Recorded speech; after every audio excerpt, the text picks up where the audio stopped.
नमस्कार, जय हिंद, जय भारत।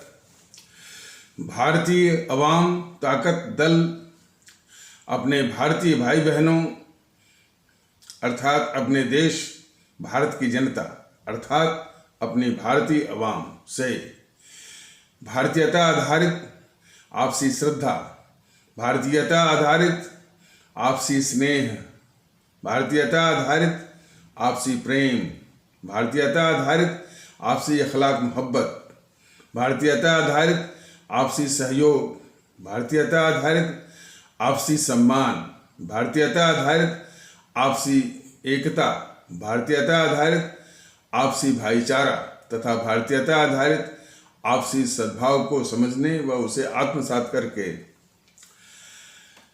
वैसा ही और उसी अनुसार आचरण एवं व्यवहार करने हेतु और इसके समस्त भारत में प्रचार प्रसार करने हेतु और इसकी अहमियत और महत्व को प्रत्येक देशवासी को समझाकर उसे अपनाते हुए वैसा ही और उसी अनुसार आचरण एवं व्यवहार करने हेतु और प्रत्येक देशवासी को अपना ही भारतीय भाई बहन मानकर, समझकर, अपनाकर उनके साथ वैसा ही और उसी अनुसार आचरण एवं व्यवहार करने हेतु सतत, सदैव और हमेशा अदब के साथ, आदर के साथ अर्ज करता है, विनती करता है।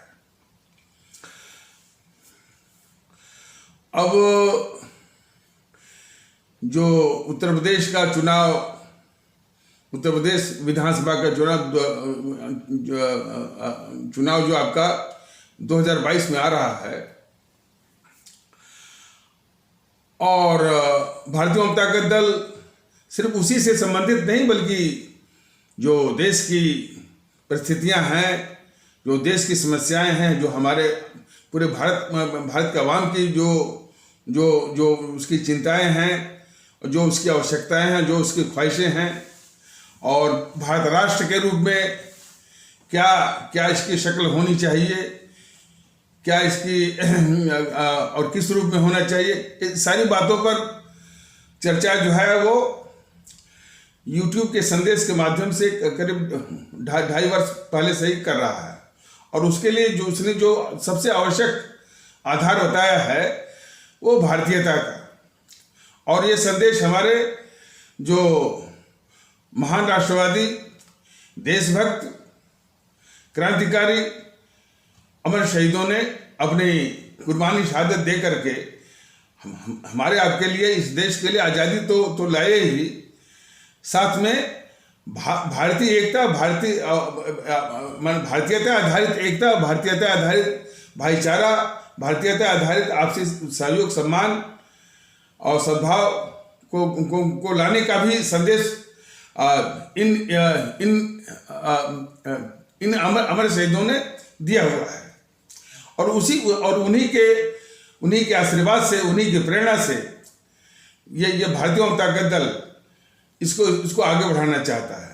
और उस साथ साथ यह भी पिछले कई एपिसोडों के माध्यम से यह कह चुका है कि जो उत्तर प्रदेश का जो आगामी 2022 का विधानसभा का जो चुनाव है उसमें पूरी ताकत से, पूरी शिद्दत से और पूरे दमखम के साथ जो है सभी सीटों पर अपने उम्मीदवार खड़ा करके वो जो है वो लड़ेगा। और यहाँ तक कि वो सरकार बनाने के लिए भी जो है उसका पूरा प्रयास और चेष्टा रहेगी। ये सब बताने के बाद भी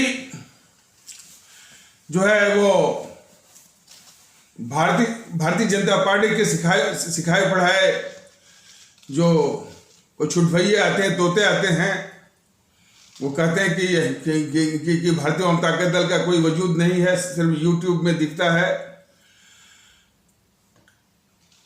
ये संसाधन एक विषय है, एक मुद्दा है, उसको संगठित करने का, उसको मोबिलाइज करने का एक प्रयास चल रहा है और उसके आधार पर जो संगठन का ढांचा, संगठन का तंत्र तैयार भी होगा और उम्मीदवार होंगे और प्रचार के लिए भी जो भी आवश्यक। वैसे तो जो जो यूट्यूब के माध्यम से इतनी इतनी इतनी ज़्यादा सामग्री है, ये सामग्री हमारे सभी भारतीय भाई बहनों के पास पहुंच जाए, और पहुंच भी सकती है। हमारे सभी भारतीय भाई बहन यदि इसमें सहयोग करें तो ये जन जन तक पहुंच भी सकती है। तो ये काफ़ी है। लेकिन फिर भी जो प्रचार के माध्यम है, आपका होर्डिंग है, पोस्टर है, वॉल पेंटिंग है और बैनर है, इसके माध्यम से वो और इसका प्रचार भी करवाएगा, लोगों में वो भावना भी भरेगा और आप लोगों के बीच में आएगा। तो फिर भी ये एक दुष्प्रचार कर रहे हैं कि ये YouTube वाले सर जो है वो काल्पनिक है, सिर्फ YouTube में दिखते हैं, कहीं नहीं दिखते हैं। वो उनकी इस दुष्प्रचार को हमारे आदरणीय भारतीय भाई बहन उसको सिरे से खारिज करें, और हम आप लोगों के बीच में आ रहे हैं। और जो ये राष्ट्र हित में जो भारतीय जनता दल के विचार हैं, जिसमें कि हमारे आदरणीय भारतीय भाई बहन शामिल भी हो रहे हैं, उसमें शरीक भी हो रहे हैं, समर्थन भी दे रहे हैं, इसे जो शरीक हो रहे हैं, समर्थन दे रहे हैं और शामिल हो रहे हैं, इससे जो है भारतीय जनता पार्टी, जो कि राष्ट्रवाद का मुखौटा पानी है, वो इससे भयभीत है। और इसलिए इस तरह के दुष्प्रचार के हथकंडों पर वो उतारू है। और सुनने में आया कि कुछ और भी पार्टियां, समाजवादी पार्टी के लोग भी इस तरह से दुष्प्रचार कर रहे हैं। तो खैर, जागरूकता हमारे आदरणीय भारतीय भाई बहनों में आवश्यक है, और ये आप लोगों के बीच में आएगा और कैंडिडेट भी खड़े करेगा, आपसे समर्थन भी मांगेगा, और आपके समर्थन के बूते ही जो है वो जनमत तैयार होगा, और अपेक्षित सरकार के लिए भी जो है अपेक्षित जो है सफलता भी लाएगा। तो ये सब कुछ आप लोगों के सहयोग से होगा, कोई काल्पनिक वाली बात नहीं है। संसाधन के लिए भी एक प्रयास, कोशिश, संघर्ष चल रहा है आप लोगों के बीच में। थोड़ी सी मेरे पैर में तकलीफ हो गई है, ठीक है, वो सिर्फ वो 15-20 रोज की बात है, और इसके बाद हम और हमारी टीम, हमारे पदाधिकारी, हमारे कार्यकर्ता अब आप लोग के बीच में आएंगे। तो इस तरह के दुष्प्रचार को हमारे आदरणीय भारतीय भाई बहन, हमारे आदरणीय भारतीय अवाम सिरे से खारिज करे, और भारतीय एकता के माहौल को आगे बढ़ाए, और हर एक क्षेत्र में आपको भारतीय जनता दल का कैंडिडेट मिलेगा। जब से ये भारत विभाजन जो 15 अगस्त 1947 के अवसर पर भारत विभाजन हुआ,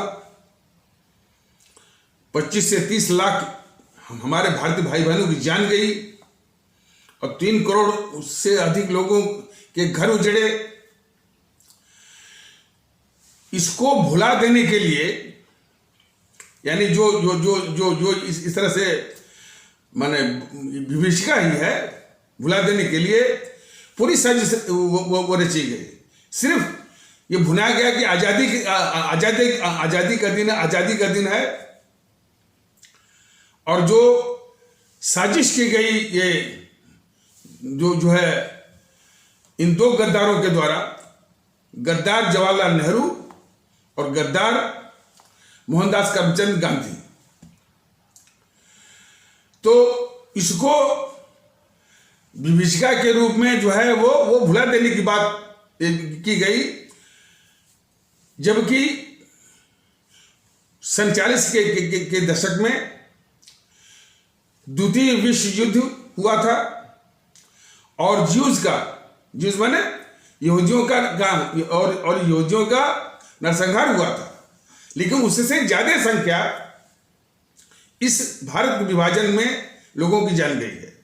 इस पर न कोई शोध हुआ, न कोई वो रिसर्च हुई, न इस पर जो है वो चर्चा हो रही है। यह भी एक जीएनपीसी की बहुत बड़ी साजिश है।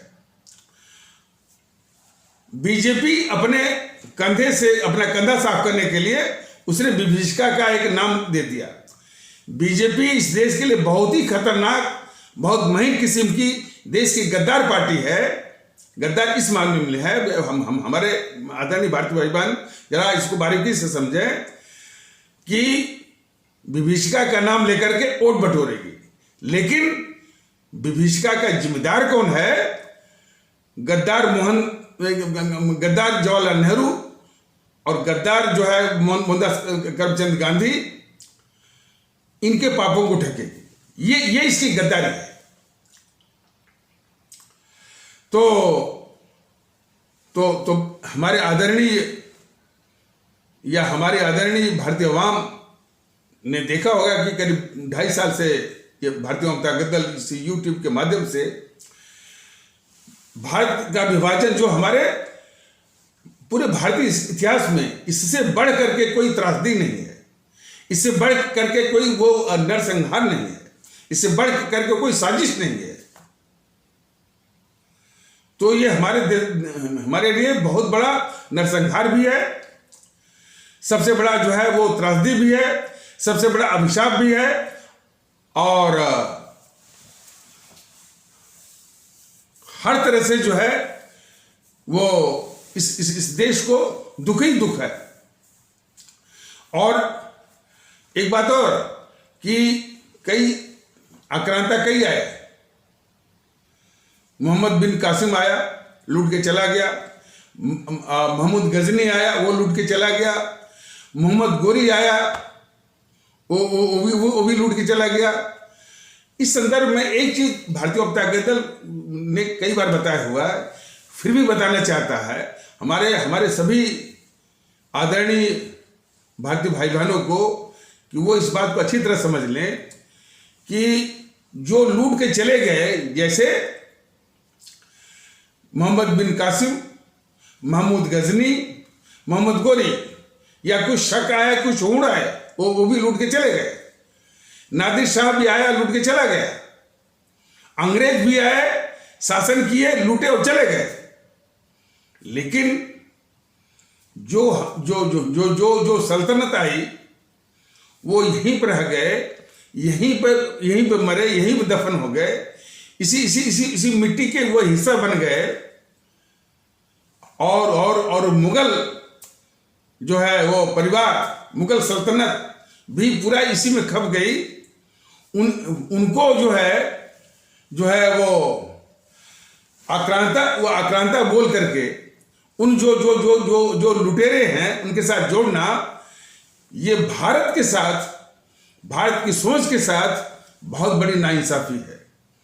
नाइंसाफी के साथ साथ वो कट्टरवादी की जो साजिश है हमारे हिंदू मुस्लिम के बीच में, जो नफरत पैदा करके हमारी जो भारतीय एकता का जो फैब्रिक है, जो ताना बाना है, उसको कमजोर करना और इस राष्ट्र को कमजोर करना। तो इससे हमेशा सावधान रहें। आक्रांता यदि बताना है तो मोहम्मद बिन कासिम को बताइए, महमूद गजनी को बताइए, मोहम्मद गोरी को बताइए, और नादिर शाह को बताइए, अंग्रेजों को बताइए, शकू को बताइए, हुनों को बताइए। लेकिन जो हमारे यहां रह गए, बस गए, इसी मिट्टी को अपना वतन माना, इसी में वो पूरा खप गए, इनको उनके साथ मत जोड़िए। जोड़ करके हमारे जो माने भारतीयता का जो ताना बना है, भारतीय एकता का जो ताना बना है, उसको कमजोर करने की जो साजिश है, भारतीय एकता को कमजोर करने की साजिश है, हमारे भारत को कमजोर करने की जो साजिश है, इससे सावधान रहे। तो हमारे मुगल सल्तनत उतना ही आदरणीय है जितना कि मौर्य वंश है।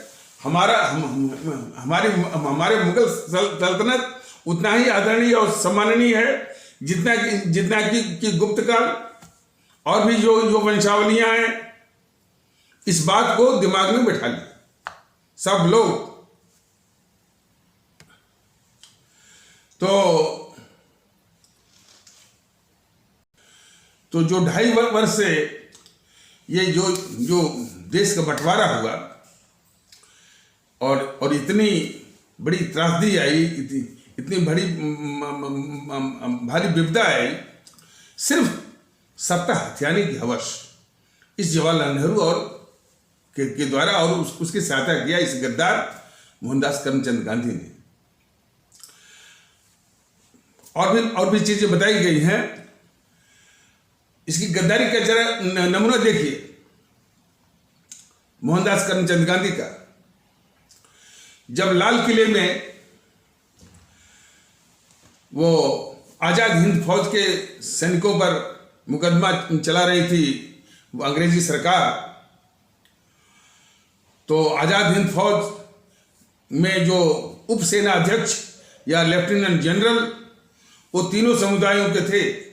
मुस्लिम समुदाय के भी थे, हिंदू सनातन समुदाय के भी थे और सिख समुदाय के भी थे। तो एक थे लेफ्टिनेंट जनरल सहगल साहब, वो हिंदू सनातन आस्था वाले भारतीय भाई बहनों के समाज के थे। हमारे लेफ्टिनेंट जनरल शाहनवाज साहब हमारे इस्लाम आस्था वाले भारतीय भाई बहनों के समाज के थे। और हमारे लेफ्टिनेंट जनरल ढिल्लन साहब हमारे सिख आस्था वाले भारतीय भाई बहनों के समाज के थे। तो तीनों थे।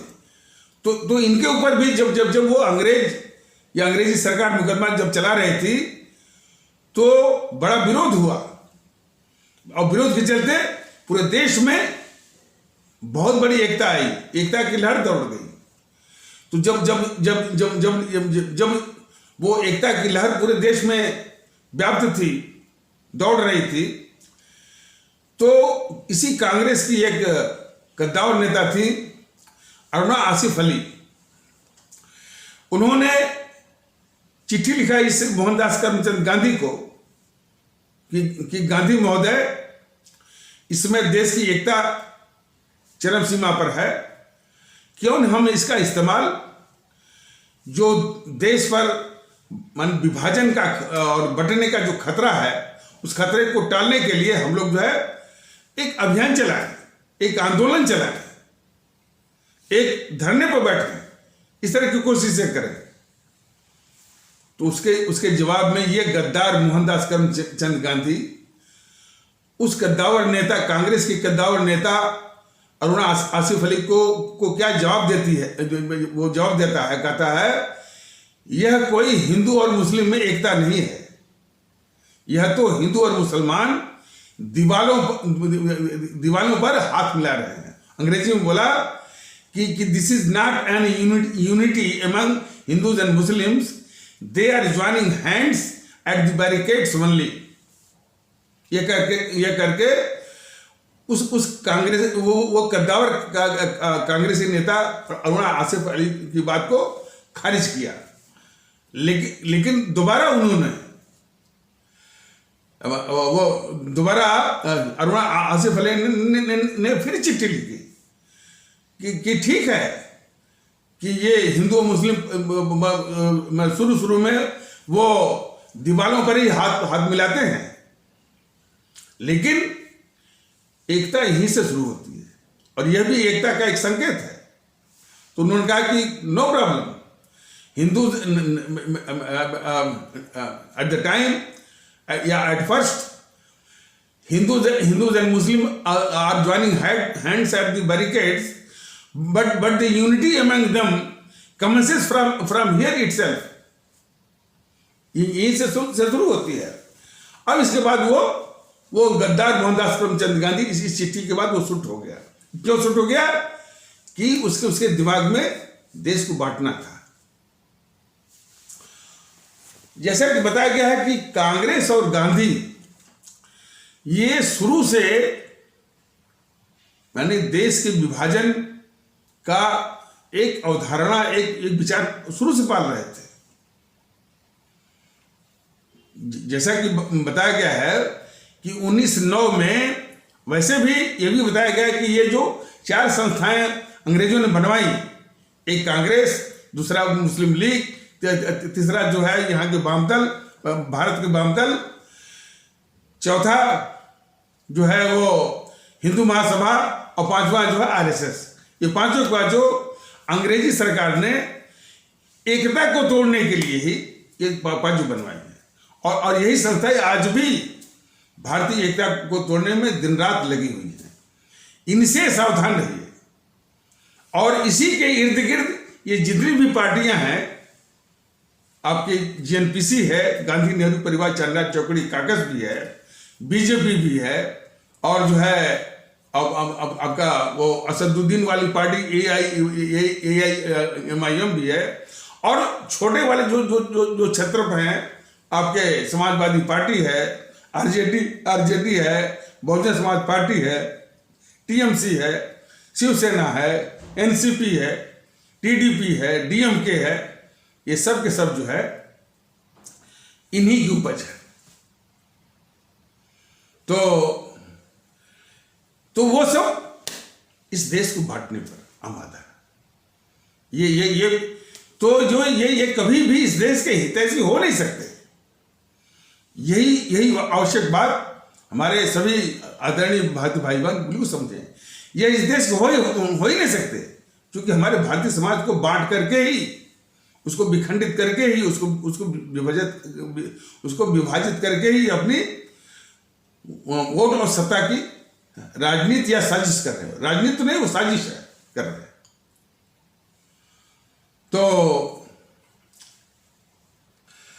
तो वो चारों संस्थाएं मैंने बताया, एक कांग्रेस जो कि इसमें जीएनपीसी बन गई है, मुस्लिम लीग का एक दूसरा रूप, दूसरा संस्करण AIMIM जो असदुद्दीन ओवैसी वाली है, और हिंदू महासभा है ही, आरएसएस है ही, कम्युनिस्ट वाले हैं। ये भारतीय एकता को तोड़ने के लिए बिल्कुल। अब तो मैंने ये वो बाहर से फंडिंग भी मिलती है, चीन से फंडिंग मिलती है इन कम्युनिस्ट वालों को और जीएनपीसी वालों को। और इस जीएनपीसी ने एकता को तोड़ने के लिए कुछ और भी संगठन इसने बना लिए हैं। PFI है, सिमी है, SDPI है, जो कि हमारे इस्लाम आस्था वाले भारतीय भाई बहनों के समाज में जो कट्टरपंथी तैयार करते हैं, वो जो उसको रेडिकलाइज करते हैं, ये सब PFI वाले। और ये PFI जो है इसी जीएनपीसी के शाखा है। एक पल के लिए ये समझाने की जरूरत है कि भारतीय जनता दल बराबर ही बता रहा है कि ये जीएनपीसी कितनी खतरनाक है इस देश के लिए। साथ साथ दूसरा जो है परिदृश्य देखिए, उस जीएनपीसी को हमारे भारतीय भाई बहन अभी भी वोट कर रहे हैं, अभी भी वो लोग उसको चुनाव में जीत रही है। इसका मतलब है कि ये जो समझ है कि जीएनपीसी की इस देश के लिए कितनी खतरनाक और दुश्मन है, यह संदेश, ये समझ, ये जागृति अब तक वहां पहुंची नहीं है। और जो पहुंची नहीं है उसके जड़ में है ये बीजेपी इस जीएनपीसी को बचाने में, और जीएनपीसी इस देश के लिए यानी एक बहुत खतरनाक और एक गद्दार किस्म की और देशद्रोही किस्म का संगठन है। इस रूप में बेनकाब न हो, ये बहुत बड़ी साजिश कर रही है बीजेपी, बहुत बड़ी साजिश कर रही है। इसीलिए जो जीत रही है, जो उसको वोट मिल रहे हैं, सिर्फ बीजेपी के कारण है। बीजेपी, मोदी हुए चाहे योगी हुए, कभी भी इस खतरनाक देशद्रोही, देश के दुश्मन, देश के अभिशाप जीएनपीसी को देशद्रोही नहीं कहते हैं, देशद्रोही न कहते हैं, न मानते हैं, और न अपने मीडिया से और उसे मनवाते हैं। तो जो जीत रही है वोट मिल रहा है, लेकिन बीजेपी भी मुगालते में न रहे और जीएनपीसी भी मुगालते में न रहे। हमारे परम आदरणीय राष्ट्रभक्त शिरोमणि नेताजी सुभाष चंद्र बोस ने जो आह्वान दिया था कि तुम मुझे खून दो, मैं तुमको आजादी दूंगा, ये बहुत बड़ा आह्वान था। उस आह्वान का पूरा असर होना चाहिए था, जो कि नहीं हुआ। उनसे भूल हो गई। बहुत बड़ी भूल क्या हो गई कि इसका उन्होंने पूरा प्रचार नहीं किया। हमारे भगत सिंह ने अपनी कुर्बानी दी, सुखदेव ने अपनी कुर्बानी दी, राजगुरु ने कुर्बानी दी, चंद्रशेखर ने कुर्बानी दी, अपने अपने अशफाक उल्लाह जी ने कुर्बानी दी। उन कुर्बानियों का प्रचार नहीं हुआ, जन जन तक इसको पहुंचाया नहीं गया। इसीलिए ये देश के दुश्मन पूरी व्यवस्था पर छा गए, पूरे माहौल पर छा गए। तो ये भारतीय जनता दल इन देश के दुश्मनों को बताना चाहता है कि वो गलती अब नहीं होगी। हमारे उन अमर शहीदों का की शहादत बेकार नहीं जाएगी।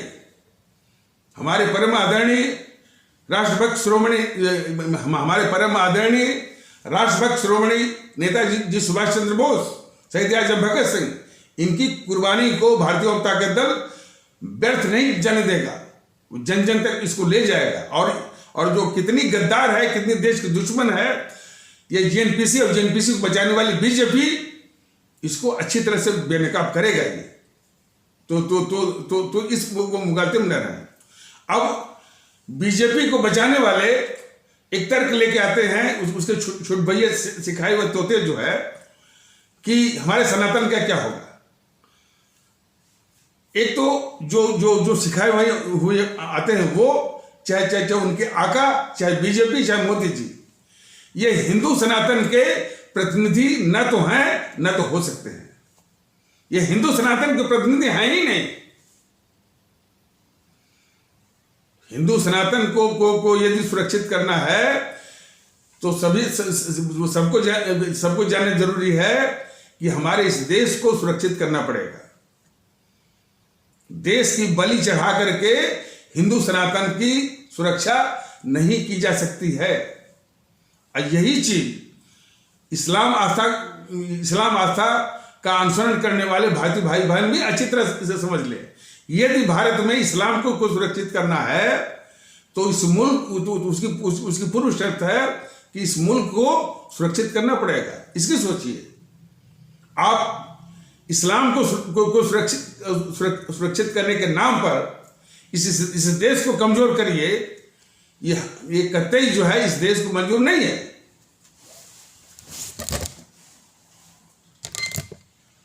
और उसी प्रकार हिंदू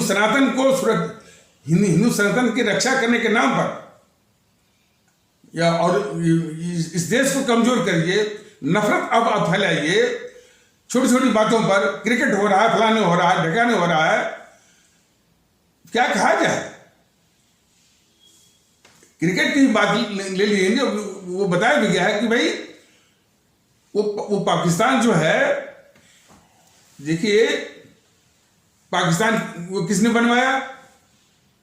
अब जैसे इनसे पूछे, पाकिस्तान इतना खतरनाक जो बनवाया और हमारा ही टुकड़ा आज भारत के लिए जहर हो गया है। किसने बनवाया? गद्दार मोहनदास करमचंद गांधी ने। ये तो बताया जा रहा है। और इस संबंध में एक बात बताना जरूरी है कि जो इसको गद्दार कहा जा रहा है, गद्दार का सिर्फ मतलब है जो उसने देश के साथ गद्दारी की है। बाकी और जो संगठन है वो गद्दारी को किसी और रूप में लेते हैं कि उनका जो कुनबा है उस कुनबे के प्रति वफादारी नहीं निभाई तो वो गद्दार हो गया। जीएनपीसी कहती है कि जो नेहरू परिवार के प्रति भक्ति निभाएगा वो देशभक्त कहलाएगा, और जो नेहरू परिवार के प्रति भक्ति नहीं निभाएगा वही गद्दार कहलाएगा। ये इस तरह की अवधारणा प्रचार जीएनपीसी ने किया। और ये जो बीजेपी वाले हैं, जो हिंदू सनातन के प्रति भक्ति दिखाएगा वही देशभक्त कहलाएगा। जो हिंदू सनातन के प्रति भक्ति नहीं दिखाया और देश के साथ गद्दारी करे, तो देखिए इन सबों का यह है कि जो बीजेपी ये प्रचारित करती है कि हिंदू सनातन के प्रति भक्ति दिखाए, देश के खिलाफ गद्दारी करे, तो इनके नेचर में वो देशभक्त वो कहलाएगा। और देश प्रति भक्ति दिखाए और इनके हिंदू सनातन के प्रति भक्ति न दिखाए तो उसको ये गद्दार कहेंगे। ये आप समझे ना, मैं फिर से कह दे रहा हूं, बीजेपी के लोग, बीजेपी के सिपह सालार ये इस तरह का प्रचार करते हैं कि जो जो जो जो जो हिंदू सनातन के प्रति भक्ति दिखाए, देश के खिलाफ गद्दारी भी कराए, तो भी वो देशभक्त कहलाएगा। और इसी परिभाषा में वो गद्दार जवाहरलाल नेहरू को गद्दार नहीं कहते हैं। और ठीक उसके उल्टा कि जो हिंदू सनातन के प्रति भक्ति न दिखाए लेकिन देश के प्रति जो है वो वफादारी दिखाए, तो उसको ये गद्दार कहेंगे।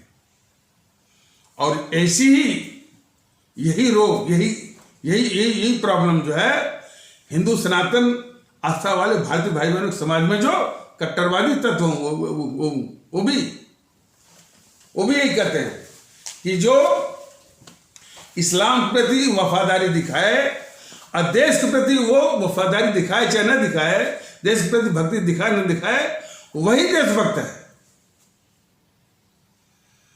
इस्लाम आस्था वाले भारतीय भाई बहनों के समाज में जो कट्टरवादी जो सिखा रहे हैं कि जो इस्लाम के प्रति जो इस्लाम के प्रति भक्ति दिखाए और देश के प्रति कुछ भी करे, वो दिखाए चाहे ना दिखाए, वही देशभक्त है।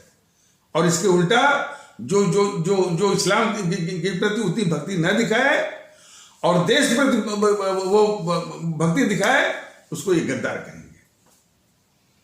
इस तरह की मानसिकता को समझने की जरूरत है, समझने से अधिक उसको खारिज करने की जरूरत है। ये तमाम जो इस तरह की अवधारणाएं हैं हमारे इस देश को कमजोर कर रही हैं और खोखला कर रही हैं। तो जो अभी ये बताया गया है, तो इस संबंध में तो अब जो इनकी अरुणा आसिफ अली जो कद्दावर नेता थी, वो कह रहे थे कि भाई इसमें काफी एकता भारत के लोगों में इसका इस्तेमाल किया जाए कि भारत के ऊपर जो देश के बढ़ने का जो खतरा है वो जो है उसको रोका जाए। लेकिन ये गद्दार मोहनदास करमचंद गांधी देश को बांटने पर आमादा था। तो बीच में रोक करके हम ये बात बताना चाहते हैं कि बात चल रही थी क्रिकेट वाली। तो क्रिकेट के संबंध में वो पाकिस्तान जो है लगभग वही चाल चल रहा है जो हमारी भारत विरोधी अंतर्राष्ट्रीय ताकतें चलती हैं कि इस देश में नफरत फैलाना। तो जितनी हत्या नहीं करता है उतना हत्या के माध्यम से नफरत फैलाना है, इसकी भी साजिश करता है। इसलिए अपने आतंकवादियों को बोल रखा है कि अब तुम मारो भी तो पहचान पत्र देख के मारो, ताकि उसी से तो ये कट्टरवादी तत्व बैठे हुए हैं, वो हिंदू सनातन आस्था वाले भारतीय भाई बहनों के समाज में कट्टरवादी तत्व बैठे हैं कि इसी को लेकर के फिर पूरे देश में एक नफरत का माहौल बनाएंगे। इसीलिए पाकिस्तान जो है उन आतंकवादियों को सिखा पढ़ा के ये भेजता है कि तुम पहचान पत्र देकर के सिर्फ हिंदुओं को मारो। तो वह भी पाकिस्तान जो है जो भारत विरोधी अंतर्राष्ट्रीय साम्राज्यवादी ताकतें हैं उसी तरह काम कर रहा है, भारत विरोधी। और वो पाकिस्तान क्या है, वो हमारा हिस्सा ही है। और पाकिस्तान को किसने बनाया? गद्दार मोहनदास करमचंद गांधी और गद्दार जवाहरलाल नेहरू। इसलिए जब भी कश्मीर का बात आए, जब भी आतंकवादियों की बात आए, देश को हमेशा याद रखना चाहिए कि सारा उपज, सारा नमूना जो है ये गद्दार मोहनदास करमचंद गांधी और गद्दार जो है जवाहरलाल नेहरू की उपज है। हमेशा दिमाग में बिल्कुल वो खौफनाक यानी स्मृति याददाश्त जो है ताजा हो जानी चाहिए कि जब भी कश्मीर में आतंकवाद की बात हो, इसकी जड़ में गद्दार नेहरू। पाकिस्तान की बात है, पाकिस्तान क्या है? एक गद्दार नेहरू की उपज है। गद्दार वो मोहनदास करमचंद गांधी की उपज है।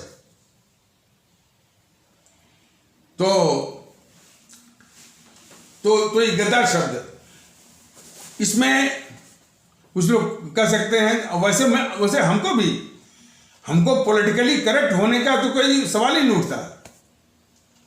जो इनका असल चेहरा है, जो इनकी असल फितरत है, या डीएनए भी कह सकते हैं, जो इनका चरित्र है, उसको बताना और भी देशवासियों के आगे, हमारे आदरणीय भारतीय भाई बहनों के आगे बताना बहुत आवश्यक है। और वही कर्तव्य जो है भारतीय जनता दल निभा रहा है। बात हो रही थी कि पाकिस्तान बनने की, तो ये जो मुखबिर और दलाल की जो भूमिका निभा रही थी कांग्रेस, जो है अंग्रेजी सरकार के प्रति, अंग्रेज यानी आज़ादी की लड़ाई का मुखौटा बनी थी, लेकिन ये अंग्रेजी सरकार की मुखबिर और दलाल थी। हालांकि ये भी जाने, इतने बेबाक शब्दों में भारतीय जनता दल के अलावा कोई कहता नहीं है।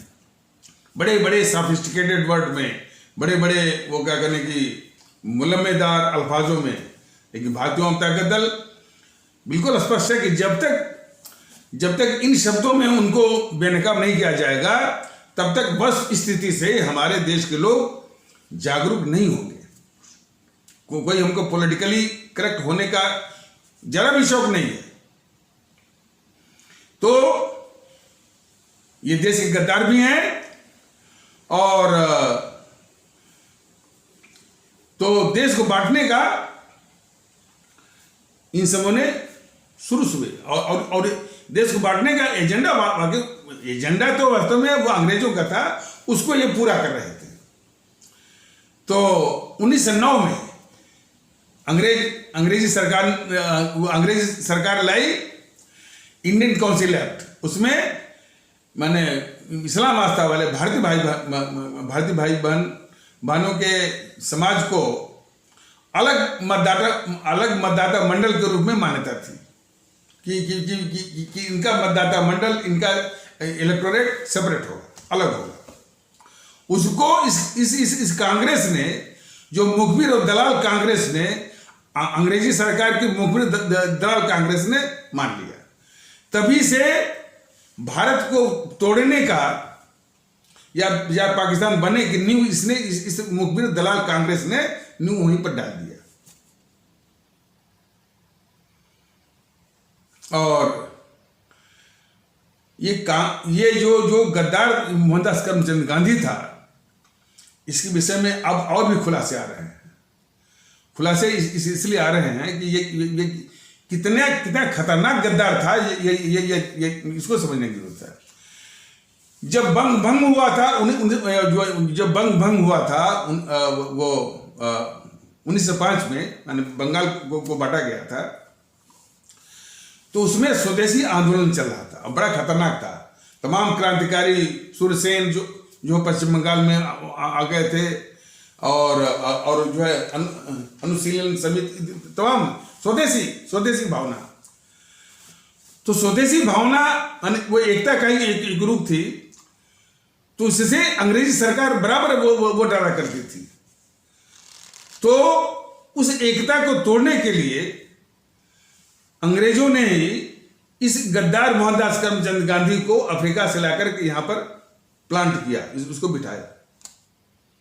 और ये गद्दार मोहनदास करमचंद गांधी आते ही पहला जो इसने काम किया कि जो प्रथम जो प्रथम विश्व युद्ध जो अंग्रेज लड़ रहे थे, तो अंग्रेजों की सहायता के लिए अंग्रेजों की सेना में ये मोहनदास करमचंद गांधी, इसने भारतीयों को भर्ती करवाया। जरा फिर से आप लोग इसको समझिए। ये गद्दार मोहनदास करमचंद गांधी अपने दुश्मन अंग्रेजी सरकार की सेना में भारतीयों को भर्ती करवाया। और भर्ती कराने के पहले इसने सार्वजनिक रूप से बोला था कि मैं जो है वो अंग्रेजी सरकार से मोहब्बत करता हूं।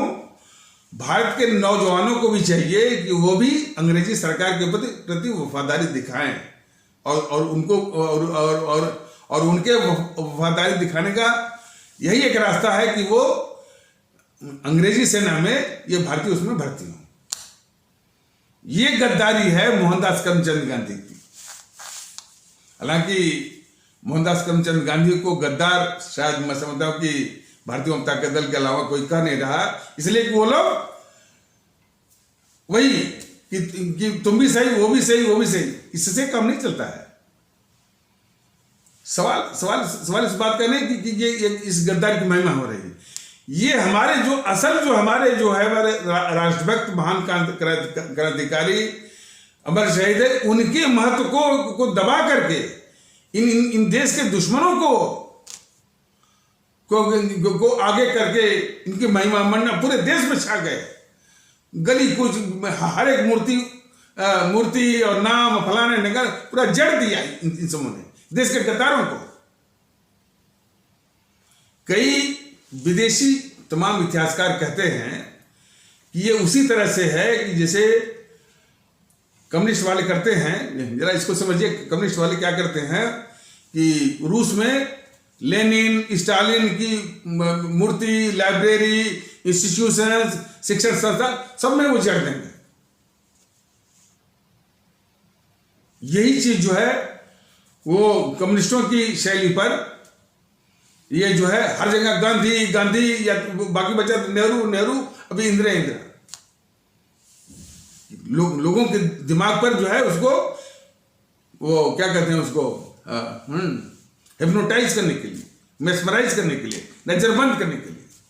ये बहुत बड़ी साजिश है। तो खैर हमारे देश के लोग समझें कि यह देश के लिए बहुत अभिशाप है और वो अभिशाप अभी भी गया नहीं है। अभी जो उपचुनाव हुआ है तब भी ये जेएनपीसी को हमारे देश के लोग वोट कर रहे हैं। जो वोट कर रहे हैं उसके पीछे सिर्फ जिम्मेदार है ये बीजेपी, जो कि उसको इस देश के अभिशाप, जो बीजेपी इस जेएनपीसी को इस देश के अभिशाप के रूप में नहीं, देश के दुश्मन के रूप में नहीं, देश के गद्दार के रूप में नहीं, देश के डकैत के रूप में बेनकाब नहीं कर रही है। न तो कर रही है, न तो उसको जो है न तो होने दे रही है मीडिया में।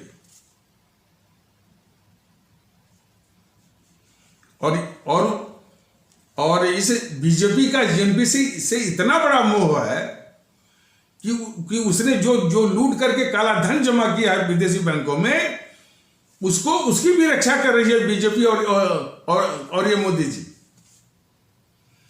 आज जनता जो है महंगाई से जो है त्राहिमाम कर रही है, बहुत परेशान है, दुगना तुगना वो बढ़ गई महंगाई। लेकिन जनता इस गद्दार बीजेपी से पूछे कि तुमको पता नहीं है कि कम से कम इसी परिवार का 150 से लेके 180 लाख करोड़, मैं फिर से कह रहा हूं, 150 से लेके 180 लाख करोड़ जो है काला धन विदेशी बैंकों में जमा है। ये वही ला करके कम से कम जो है डीजल और पेट्रोल पर जो सब्सिडी ये उसको मिल जाती तो डीजल और पेट्रोल के दाम घट जाते, और डीजल के दाम घटते ही सारी चीजों के दाम घट जाते। इस गद्दार बीजेपी को मालूम है कि जितने भी अड़तिया है जो कि दाम बढ़ाते हैं वो जेएनपीसी के लोग हैं। तो जेएनपीसी को हर तरह से ये रक्षा करती है बीजेपी। हमारे देश के लोग वो बिल्कुल भ्रम में रहें, और ये चुनाव तो आते रहेंगे जाते रहेंगे, लेकिन समझ लें कि वो जब तक ये नष्ट में नाबूद नहीं करेंगे जेएनपीसी को भी और बीजेपी को भी और इनके छोटे जो छत्र को भी, तब तक इस देश का में सुकून नहीं आ सकता, चैन नहीं आ सकता, शांति नहीं मिलेगी। तो उस अंग्रेजों ने ही इस गद्दार मोहनदास करमचंद गांधी को अफ्रीका से लाकर यहां बिठाया। क्यों? कि बंग भंग के समय में जो 1905 में जो अंग्रेजी सरकार ने बंगाल को बांटा था, उसमें स्वदेशी भावना पूरे देश में फैल गई थी। स्वदेशी भावना को दबाने के लिए ही आया था ये गद्दार उसको लाया गया था गद्दार मोहनदास करमचंद गांधी को। और क्या क्या इसने खेल खेला। टर्की में खलीफा का कोई इशू था, खलीफा का, और वो तो उसको लेकर के जानते हैं ना कि हमारे इस्लाम आस्था वाले भारतीय भाई बहनों के समाज में एक बहुत बड़ी कमजोरी है। एक कट्टरवादी तत्व ऐसा है कि जो कि भारत में नहीं, भारत के बाहर, यदि भारत के बाहर कोई घटना होती है, सीरिया में घटना हो, टर्की में घटना हो, सऊदी अरबिया में घटना हो, उसको लेकर के भारत में सब जो है वो उपद्रव वो मचाते हैं और उसके प्रति स्वाभिव्यक्ति भी दिखाते हैं, और उसके बाद स्वाभिव्यक्ति भी दिखाते हैं, और हमारे इस्लाम आस्था वाले भारतीय भाई बहनों को पर मानसिक दबाव भी डालते हैं कि आप भी उनके प्रति स्वाभिव्यक्ति दिखाइए। जबकि चाहिए कि भाई जो भी स्वाभिव्यक्ति दिखाना है वो भारत के प्रति दिखाए। भारत में ही इतने संत हैं, महात्मा हैं, सूफी संत हैं, तमाम है, उसके प्रति दिखाई। लेकिन वो कट्टरवादी तत्व जो है भारत के बाहर कोई भी घटना होगी, सीरिया में होगी, टर्की में होगी, सऊदी अरेबिया में होगी, रोहिंग्या में होगी, तो यहाँ सब करने लगते हैं। दो साल पहले जो है वो आजाद मैदान में रोहिंग्या के नाम पर इन सबों ने, इन्हीं कट्टरवादी तत्वों ने जो है वो आंदोलन किया और 8 लोगों की जान गई, उसमें कुछ जो है पुलिस वाले भी थे। तो इसी प्रकार का आंदोलन जो है वो खलीफत आंदोलन था, खलीफा को लेकर के। तो खलीफत आंदोलन, उसका नाम था खलीफत आंदोलन। उसको इस गद्दार मोहनदास करमचंद गांधी ने खिलाफत का नाम दे दिया, और खिलाफत के बाद फिर उसको राष्ट्रीय आंदोलन का नाम दे दिया, और फिर उसको आजादी की लड़ाई का आंदोलन का नाम दे दिया। ये गद्दार मोहनदास करमचंद गांधी वो। और कुछ सांप्रदायिक दंगे भी हुए हैं। मोपला जो माने वो जो कांड है वो शुद्धतः वो सांप्रदायिक दंगा है। उस दंगे में इस मोहनदास करमचंद गांधी ने दंगाइयों का साथ दिया। इसने बहुत बड़ा ये सांप्रदायिक है ये। जबकि इसकी आलोचना अनी बिसंत जो कि आयरिश महिला थी, आयरलैंड की महिला थी, उसने भी आलोचना किया इसकी, गद्दार मोहनदास करमचंद गांधी की कि आप गलत कर रहे हो। वो सब ये माने जो मोगला जो घटना है वो सांप्रदायिक है, बदल तत्वंश में। देखिए सांप्रदायिक जो दंगे होते हैं उसमें जनहानि तो होती है, नफरत जो फैलती है अलग से। तो ये घोर किस्म का था।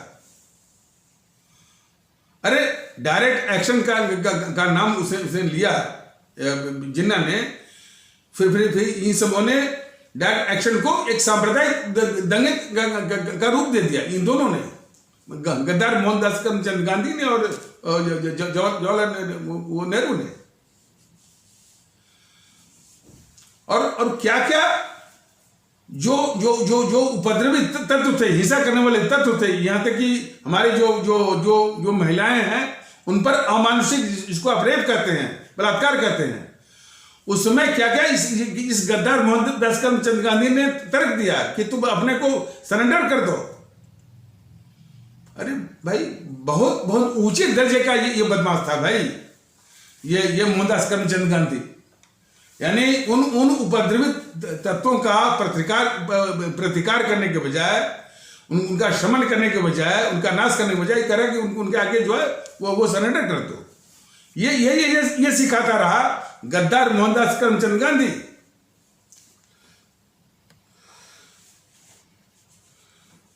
कुछ इस्लाम आस्था पर राजनीति कर रहे थे मोहम्मद अली जिन्ना, बात सही है, लेकिन उससे बड़ी राजनीति ये कर रहा था गद्दार मोहनदास करमचंद गांधी, और वो सिर्फ कट्टरवादी तत्वों को लेकर थी। इसकी तो और भी शिकायतें आई हैं। पता नहीं वो ब्रह्मचर्य के प्रयोग के नाम पर क्या क्या घिनौनी जो वो हरकतें किया। तो खैर भारतीय जनता दल उन व्यक्तिगत बातों में नहीं जाएगा। वो तो जब वक्त आएगा तो कोई उसको बेनकाब करेगा कि एक मनुष्य के रूप में भी कितना गिरा हुआ आदमी है, वो बात छोड़ दीजिए। लेकिन भारतीय जनता दल अभी केंद्रित कर रहा है कि वह देश के लिए वो कितना वो खतरनाक था। तो और आज तक वो अभिशाप जो है जा नहीं रहा है। अभी भी कांग्रेस को वोट मिल रहा है। तो कोई बात नहीं है। भारतीय जनता दल इसको समस्या के रूप में बस इसको देख रहा है कि वो जागृति वो उन क्षेत्रों में लानी है जहां से अभी भी इस अभिशाप जेएनपीसी को समर्थन मिल रहा है। और उसी को समर्थन नहीं मिल रहा है, बल्कि टीएमसी जीत रही है। टीएमसी को वोट मिलना, उसको समर्थन मिलना इस देश के लिए सबसे बड़ा कलंक है। टीएमसी मतलब वो जेएनपीसी का ही एक अंग है। हालांकि चुनावी वो समझौते में अब वो ठेंगा दिखा रही है ये वो ममता बनर्जी, इनको जरूर, लेकिन वह भी इस देश की बहुत बड़ी अभिशाप है। तो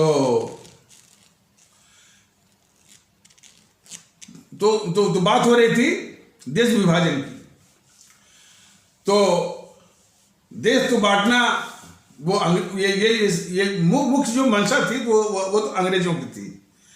तो माउंटबेटन की भी थी, लेकिन वो माउंटबेटन चाहता था कि इसके लिए उसका कंधा साफ रहे। तो कहता कि वो तो उसने एक लालच दिया कि भाई ये नेहरू ये प्रधानमंत्री तब ये बन सकता है, जबकि देश को बांटने का प्रस्ताव कांग्रेस की ओर से आया।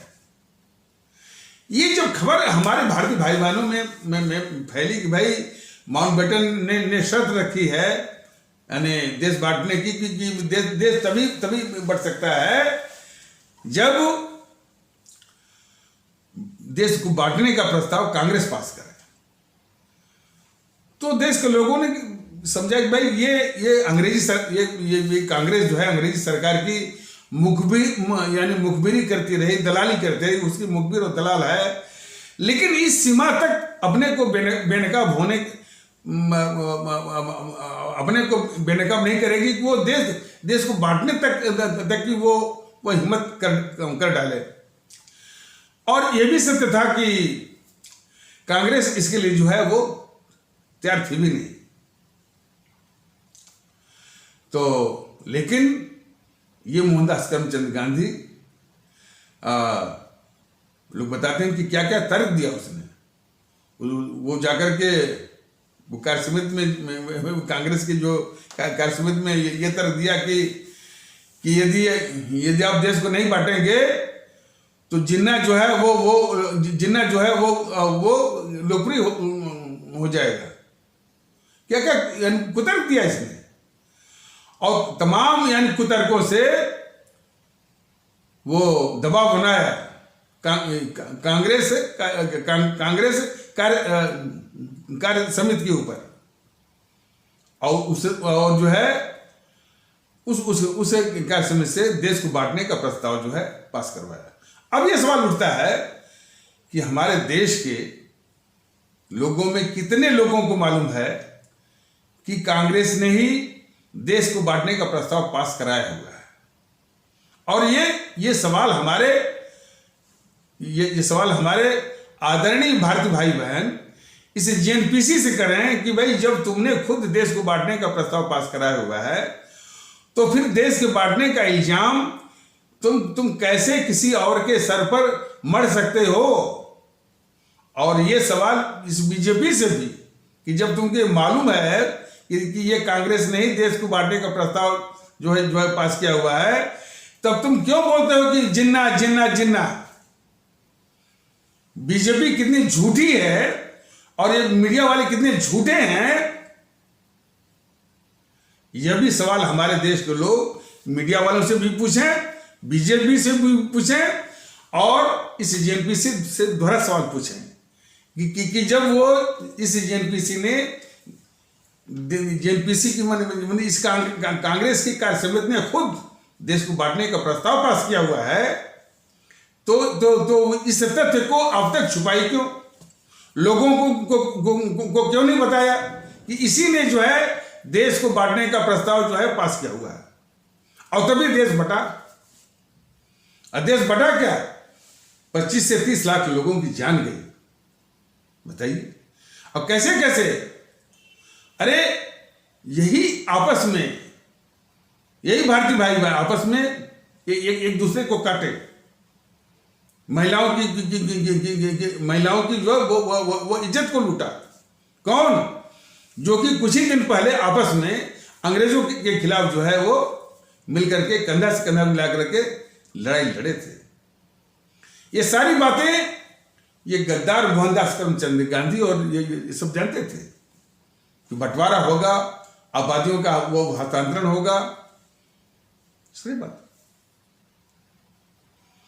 और ये क्या क्या थ्योरी देते हैं कि मुसलमान चाहते थे कि देश का बंटवारा हो। अरे उस समय के तमाम रिकॉर्ड बताते हैं कि 90% मुसलमानों ने, खास करके कराची है, सिंध है, नॉर्थ वेस्ट प्रोविंस है, कभी वो बिल्कुल खिलाफ थे। और जिसमें बंटवारे का प्रस्ताव इसने पास करवाया, इस गद्दार मोहनदास करमचंद गांधी ने कांग्रेस से, खास करके कराची के लोग, वो जो है वो जो है सिंध प्रांत के लोग, और जो नॉर्थ वेस्ट फ्रंटियर है NWFP के लोग बोले कि कितना बड़ा धोखा दिया इस, उसको अंग्रेजी में बोलते हैं ग्रेट बिट्रायल ऑफ गांधी। ये धोखा दिया इसने। तो इसलिए यह भी एक बहुत बड़ा झूठ है कि धर्म के आधार पर बांटा गया। मुसलमान जो है वो जो है वो माने वो मुसलमान मांग रहे थे विभाजन, बिल्कुल नहीं। ये साजिश थी इन्हीं दोनों की। लेकिन एक बात और भी है, इस्लाम आस्था वाले भारतीय भाई बहनों के समाज से कोई ऐसा वो बौद्धिक वर्ग नहीं आया, कोई ऐसा वो इतिहासकार नहीं आया जो कि ये कहे कि भाई कि विभाजन के लिए ये जिम्मेदार है गद्दार मोहनदास करमचंद गांधी, और ये कोई नहीं है। जहां एक और GNPC, BJP, RSS वाले सिर्फ जो है विभाजन के लिए जिन्ना और मीडिया वालों से कहलवा रहे हैं कि सिर्फ जिन्ना, वहीं पर इस्लाम आस्था वाले भारतीय भाई बहनों के समाज से भी न कोई बौद्धिक वर्ग आया, न कोई इतिहासकार आया, न कोई इस तरह से है जो ये कहे कि नहीं भाई देश को बांटने वाले यही दो थे, जवाहरलाल नेहरू। यही दो गद्दार थे, जवाहरलाल नेहरू और मोहनदास करमचंद गांधी। ये भी तो चारों ओर से जो है इन गद्दारों की रक्षा हुई है और अब तक हो रही है। लेकिन भारतीय जनता दल को अपनी आवाम पर भरोसा है, उसकी विजडम पर भरोसा है, जड़ता है, व्यक्तिगत स्वार्थ भी है। तो भारतीय जनता दल उनकी जड़ता को भी दूर करेगा, उनके व्यक्तिगत स्वार्थ को भी निकालेगा। सबसे पहले तो वो कहेगा भाई यदि देशभक्ति लानी है तो व्यक्तिगत स्वार्थ को दूर करिए। व्यक्तिगत स्वार्थ और देशभक्ति यह एक दूसरे के प्रतिरोधी हैं, एक्सक्लूजन हैं। यदि देशवासियों के या लोगों के जिनके दिमाग में व्यक्तिगत स्वार्थ होगा उनमें देशभक्ति आ नहीं सकती। और यदि देशभक्ति लाना है तो व्यक्तिगत स्वार्थ को शून्य करना पड़ेगा। तो यह भी वो अर्ज कर रहा है और जड़ता भी है। देखिए कितने लोगों ने हमसे कहा कि भाई यदि भारतीय एकता के लिए कोशिश करेंगे, स्थापित कर देंगे, तो अब तक पूरे इतिहास में जो 5-6 हजार का जो इतिहास है भारत का, उसमें सबसे बड़ा काम होगा। सबने कहा आज हम अकेले संघर्ष कर रहे हैं, कुछ हमारे पिछड़े भारतीय भाई बहन इसमें शामिल हो रहे हैं, कुछ हमारे इस्लाम आस्था वाले भारतीय भाई बहन शामिल हो रहे हैं, और बाकी लोग जो है वो तमाशा देख रहे हैं। बाकी लोग जो है वो जातिवाद में घुसे हुए हैं, बाकी लोग जो है अपने मेरे स्वार्थ में घुसे हुए हैं। तो जड़ता तो है ना।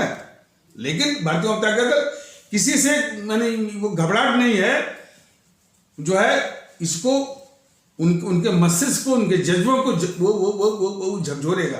बेहतर तो होता है कि ये बात जो कही जा रही है, इसी को यदि आगे बढ़ाते तो काफी काफी जागृति होने में काफी ये मदद मिलती।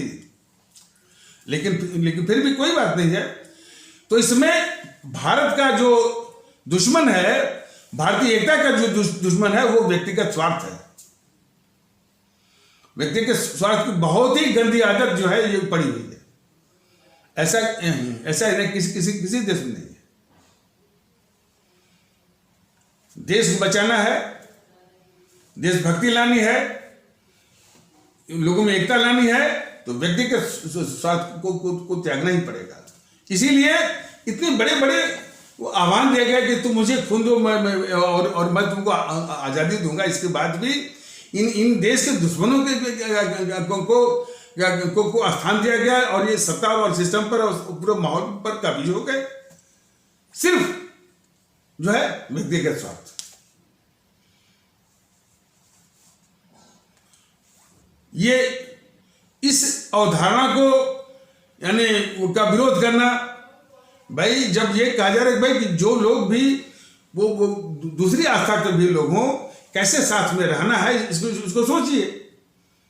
तो कैसे साथ में रहना है, इसका तरीका हमारे उन अमर शहीदों ने दिया हुआ है कि भाई ये देश भारत है और आप अपने को भारतीय माने, बाकी चीजें गौड़, बाकी चीजों को तवज्जो देने की जरूरत है ही नहीं कि हम हिंदू या मुसलमान हैं, हम भारतीय हैं। लेकिन नहीं, वो व्यक्तिगत स्वार्थ ही वो बोलता है कि नहीं हम पहले हिंदू हैं पहले, हम ठाकुर हैं, ब्राह्मण हैं, मुसलमान हैं। ये बहुत ही घातक किस्म की भावना है। यही घातक भावना को समाप्त करने के लिए भारतीय जनता दल ने बीड़ा उठाया है। आप लोग शरीक होइए।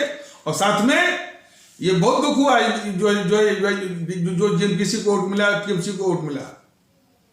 इस संदेश को आगे बढ़ाइए और उस भारत को उस दिन का इंतजार है जबकि ये ताकतें कम से कम ईवीएम मशीन के द्वारा ये काले अंग्रेज का अंत हो, जरूरी है। तो इन्हीं आवश्यक शब्दों के साथ इस आवश्यक परिचर्चा को यहीं पर विराम दिया जाता है। तब तक के लिए नमस्कार, जय हिंद, जय भारत।